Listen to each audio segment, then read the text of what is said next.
New sponsor by Lords furniture জগতের এক উজ্জ্বল নাম। নিজেদের ঘরকে সুন্দর আসবাব দিয়ে সাজাতে আজই আসুন আমাদের প্রতিষ্ঠানে। করলার মাছ নদীতে দেহ ভেসে উঠে আটকে যাওয়ায় সোমবার দুপুরে চাঞ্চল্য ছড়ায় জলপাইগুড়িতে। ঘটনাটি ঘটে খড়িয়া গ্রাম পঞ্চায়েতের গন্ডার মোড় এলাকার ব্রহ্মতল পাড়ায়। খবর পেয়ে ছুটে আসেন খড়িয়া গ্রাম পঞ্চায়েতের উপপ্রধান মনোজ ঘোষ সহ কোতোয়ালি থানার পুলিশ গিয়ে জলপাইগুড়ি করলা নদী থেকে দেহ উদ্ধার করে। গত শনিবার থেকে নিখোঁজ ছিলেন জলপাইগুড়ি শহরের বাসিন্দা 40 বছর বয়সের গৌতম দে। দুদিন ধরে লাগাতার খুঁজে বেড়াচ্ছিল পরিবারের সদস্যরা। শনিবার দোকান থেকে বাড়িতে খেতে যাওয়ার নাম করে বেরিয়ে যান তিনি। তারপর থেকে আর কোনো খবর পাওয়া যায়নি। রবিবার রাতে কোতোয়ালি থানায় একটি নিখোঁজের অভিযোগ দায়ের করে পরিবার। সোমবার করলা নদীতে দেহ ভেসে ওঠার খবর পেয়ে ছুটে আসেন ছেলে। পুলিশ দেহ নদীর পাড়ে তুলতেই ছেলে শনাক্ত করেন তারই বাবা গৌতম দের দেহ। জলপাইগুড়ি শহরের 20 নম্বর ওয়ার্ডের বামনপাড়া এলাকার বাসিন্দা ছিলেন গৌতম দে। পুলিশ দেহ উদ্ধার করে জলপাইগুড়ি মেডিকেল কলেজ ও হাসপাতালে পাঠালে চিকিৎসকেরা মৃত বলে ঘোষণা করেন।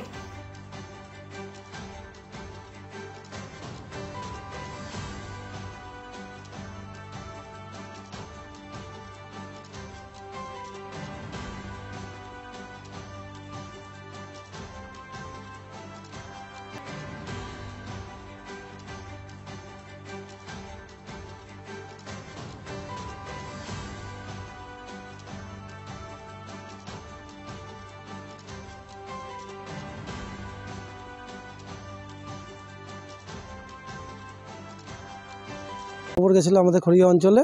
তারপরে আমরা এসে দেখলাম, দেখার পরে পুলিশ প্রশাসনকে ফোন করা হলো। তারপরে তো অনেকক্ষণ যাবৎ আনা নিয়ে একটা দ্বন্দ্ব ছিল, মানে কে আনবে কীভাবে আনবে এটা নিয়ে। তা এইখানকার পুলিশ প্রশাসনের থেকে একজন লোক আসছিল, তাকে ডাঙাতে উঠানো হলো। এটা ওনার ছেলে আসছে, বাড়ি বামনপাড়া বলছে, আর উকিলপাড়া মোড়ে 4 দোকান আছে। গৌতম বলে নাম লোকটা, ভদ্রলোকের।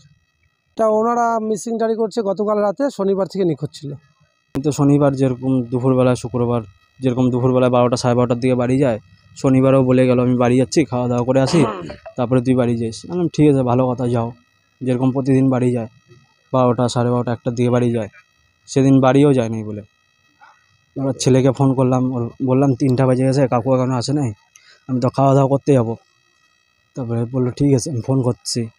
তারপরে 3:30 বেজে গেলো, আসে না। 4টা 5টা বেজে গেলো, আসে না। আবার ওনার ছেলেকে ফোন করলাম, 5টার দিকে ও 5:30টায় আসলো। আমি তারপরে বাড়ি গেলাম, বাড়ির থেকে খাওয়া দাওয়া করে এসে আমি আবার জিজ্ঞাসা করলাম কাকু আসে না?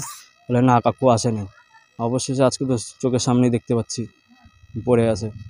গন্ডার মোড় খাটাল বলে জায়গাটার নাম, ওইখানে খোঁজ পেলাম। এক দাদা খোঁজ দিয়েছিল, রিপোর্টার, উনি ফোন করে বললো আইডেন্টিফাইড করে যান আপনারা। এসে তো দেখলাম আমাদেরই বাড়ির লোক। নাম ছিল না? গৌতম দে। জলপাইগুড়ি মার্চেন্ট রোড আরবি দে কমপ্লেক্স সুবর্ণা। এখানে আপনারা পেয়ে যাবেন রকমারি গিফটের সম্ভার। বার্থডে পার্টি হোক কিংবা অ্যানিভার্সারি, আপনার প্রিয়জনের জন্য সমস্ত রকমের গিফট পেয়ে যাবেন সুবর্ণাতে। 36 বছরের পুরনো প্রতিষ্ঠান জলপাইগুড়ি মার্চেন্ট রোড আরবি দে কমপ্লেক্স সুবর্ণা। আজই চলে আসুন সকলের প্রিয় প্রতিষ্ঠান জলপাইগুড়ি সুবর্ণা।